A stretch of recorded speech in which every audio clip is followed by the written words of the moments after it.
लोकायुक्त की कार्रवाई के बाद पार्षद पति ने की प्रेस वार्ता, नगर पालिका के अधिकारियों पर लगाए आरोप। प्रेस वार्ता से पहले ही कांग्रेसियों ने गांधी भवन पर लगाया ताला। नीमच में बीते दिनों लोकायुक्त उज्जैन की टीम ने निर्माणाधीन भवन में एमओएस का उल्लंघन की शिकायत पर कार्रवाई नहीं करवाने को लेकर 1.25 लाख रुपए की रिश्वत लेते हुए पार्षद पति साबिर मसूदी को पकड़ा था। लोकायुक्त ने पार्षद रानी मसूदी को भी आरोपी बनाया, जिसमें साबिर मसूदी ने अपना पक्ष रखने के लिए सोमवार को प्रेस वार्ता का आयोजन किया, लेकिन कांग्रेस के ब्लॉक अध्यक्ष राकेश अहीर मोनू लोकस ने गांधी भवन के गेट पर ताला लगा दिया। इसके बाद कांग्रेस पार्षद पति साबिर मसूदी ने गांधी भवन कार्यालय के बाहर में रोड में ही प्रेस वार्ता शुरू की, जिसमें उन्होंने अपना पक्ष रखते हुए बताया कि उन्होंने 1.25 लाख रुपए जरूर लिए, लेकिन वह उन रुपयों की नगर पालिका अधिकारी टेकचंद बुनकर से बातचीत कर रसीद कटवाने के नाम पर लिए हैं। रसीद कटवा कर नकुल जैन को देता, लेकिन यह कार्रवाई हो गई। साबिर मसूदी का कहना है कि यह सब करने के बाद वह उसका मेहताना भी नकुल जैन से लेता। पूर्व में भी उसने 3 नल कनेक्शन नकुल जैन के करवाए, जिसके 10,000 उन्होंने लिए। इसके साथ ही उन्होंने कहा कि इस पूरे मामले में उनकी पत्नी पार्षद रानी मसूदी का कोई भी लेना देना नहीं है। पत्रकार वार्ता में जब पत्रकारों ने 1.25 लाख रुपए की रिश्वत लेते रंगे हाथों पकड़ने के संबंध में सवाल किया तो साबिर मसूदी सही से जवाब नहीं दे पाए। वहीं बता दें कि पूर्व में भी भाजपा के पक्ष में कुछ कांग्रेसी पार्षदों ने वोट दिए थे। इस दौरान भी कांग्रेस पार्षद रानी मसूदी और उनके पति साबिर मसूदी ने गांधी भवन में प्रवेश वार्ता कर कुरान व अपने बच्चों की कस्में खाई थी। वहीं नगर पालिका के सीएमओ महेंद्र वशिष्ठ, राजस्व अधिकारी टेकचंद बुनकर ने आरोपों को सीधे से नकार दिया है और कहा है कि मनगढ़ंत आरोप उनके ऊपर लगाए जा रहे हैं। साबिर मसूदी के खिलाफ वकीलों से राय लेकर कार्रवाई करेंगे। तो और मेरे घर में भी आके बात करी उन्होंने। आप तो 1.5 लाख 1.25 लाख की इनकी बात हो गई थी, तो इन्होंने ये कहा कि यार 1.25 लाख में आप बात कर लेना कि रसीद कितने की कटेगी, और कहा 10 लाख भी लगेंगे तो मैं दूंगा। साबिर भाई, तुमने मेरे पहले नल कनेक्शन की रसीद ला के दी सारी, नहीं तो नुकुल भैया से पूछ लो ना।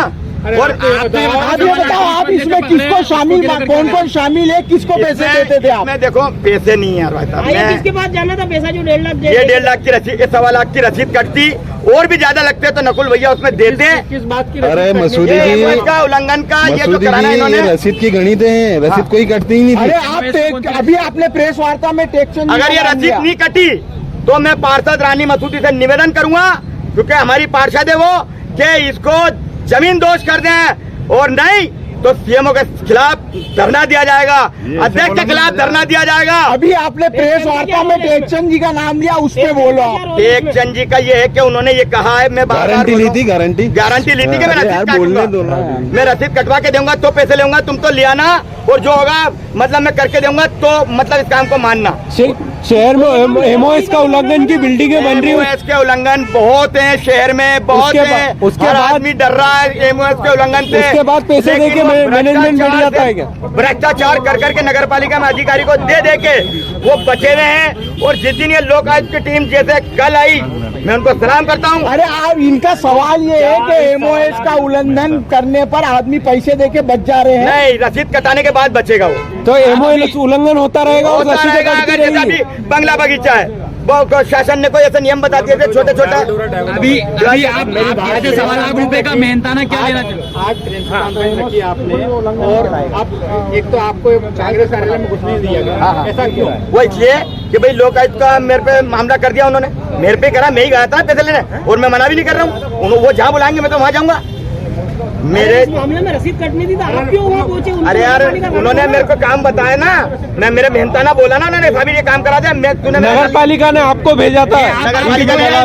बिचौलिया का बनकर काम कर रहे थे कि क्या कहना चाहते हैं? नहीं, मैं डायरेक्ट रसीद कटवाया, दलाल बन के काम कर रहे थे। तो लाना था तो वो बोल रहा मेरी सुन नहीं रहे, पैसे अंडरस्टैंड मांग रहे हैं, और तुम जो है पहले भी मेरा नल का काम तू करा के ला भाई।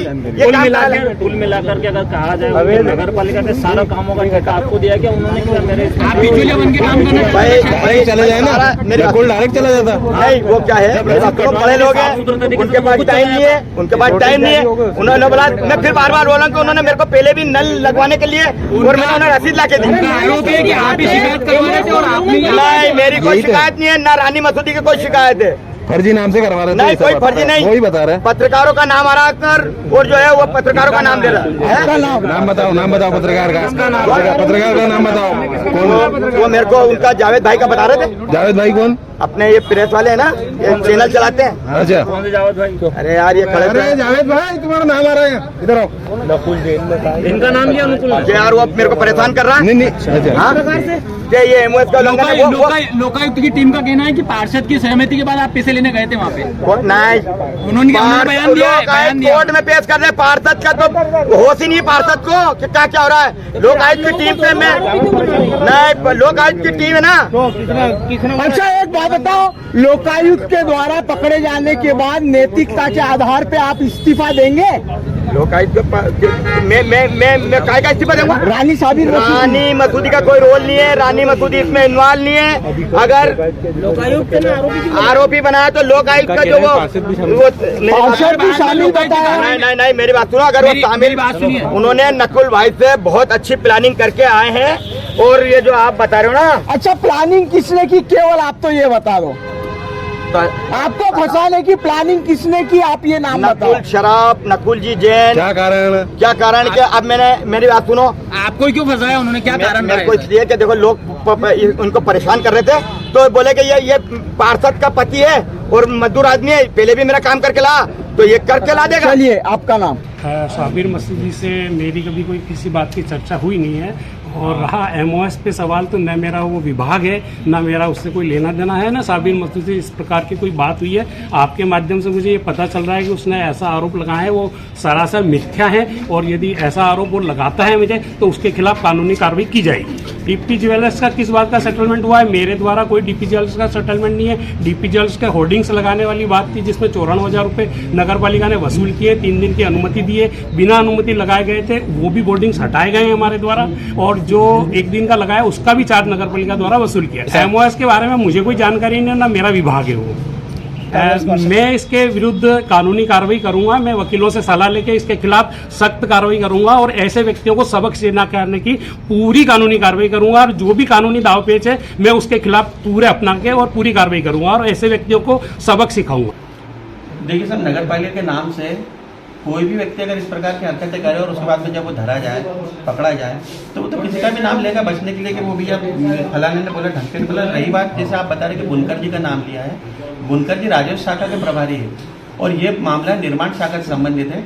और जैसे कि अगर ऐसी बात भी होती है तो कोई निर्माण शाखा वाला अगर राजस्व शाखा में, तो इस प्रकार की बात करने का प्रश्न ही नहीं उठता है। वहाँ तो टैक्स वगैरह जमा होते हैं, कोई नामांतरण का प्रकरण होता है वो होते हैं, बंगले बगीचे वाले प्रकरण होते हैं वो होते हैं। तो अगर सामने वाला अगर मान लीजिए एक बात वो बोल रहा है और हम थोड़ी सी देर के लिए उसको सही मान लें, तो वो रेवेन्यू वाले से क्यों चर्चा कर रहा है, अगर उसको ऐसा ही कुछ गलत हरकतें करवानी थी? सर एमओएस को लेकर उनका कहना है, इसमें मामला ये है कि हो सकता है उनके कोई व्यक्तिगत कोई द्वेषता रही हो या पुराना कोई ऐसा कार्य जो कि वो अवैध रूप से करवाना चाह रहे हो और टैक्स चेंजिंग नहीं कर पाए, तो आज उसको मौका मिला है कि इस प्रकार से अब मैं तो उलझ गया हूँ तो दूसरों को भी उलझाओ। नगर पालिका में उनके द्वारा ड्राइंग सेंक्शन करवाई है और उसके बाद में जो एमओएस का उल्लंघन वाली बात आ रही है, तो हमने सूचना पत्र भी उनको जारी करे हैं। इसमें 30% तक के कंपाउंडिंग शुल्क जमा करवा करके वो अनुमति ले सकते हैं, फिर भी 10% जो रहता है वो एमओएस उल्लंघन माना जाता है। लेकिन एमओएस उल्लंघन के बाद में कई मरतबा ये होता है कि जैसे आप देखते हैं महानगरों में या अपने उज्जैन जैसे शहर में, जब सिंहस्थ के समय जो एमओएस के उल्लंघन करते हैं और जब वहाँ सड़कों का चौड़ीकरण होता है या अन्य कोई योजनाएं आती है, उस समय ये चूंकि नियम के विरुद्ध निर्माण है तो उन्हें हटा दी जाती है।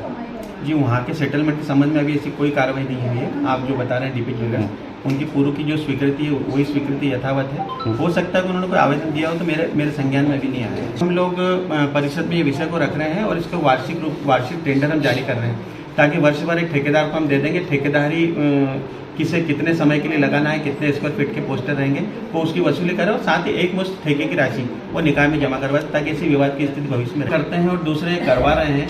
तो इस बारे में तो मैं कुछ नहीं कह सकता हूँ। जिससे अगर वो पैसे मांग रहे हैं तो सीधा तरीका यही है जो उन्होंने अभी ये ज्वेलर्स वाले ने करा है कि अगर कोई इनसे अवैध रूप से मांगते तो पुलिस है, प्रशासन है और कई ऐसे शासकीय विभाग हैं जिसमें कि इस प्रकार की आप जब खुद ही पैसे लेकर के इस भ्रष्टाचार को बढ़ावा दे रहे हैं, तब उसमें हम लोग क्या कर सकते हैं? सर, देखा जा रहा है शहर के अंदर व्यापारियों के जो बोर्डिंग लग रहे हैं जी, इन्हीं विवादों के लिए, ताकि इस प्रकार की कोई स्थिति निर्मित नहीं हो कि भाई पार्षद ने लगा लिया, आप उसके नहीं हटा रहे हो, या फलाने किसी विशेष व्यक्ति ने लगा लिया और आप उसके खिलाफ कार्रवाई नहीं करो। इसलिए हम पूरा उसको ठेके पर दे रहे हैं ताकि ठेकेदारी राशि पूरी जमा करवाएगा और ठेकेदारी उन्हें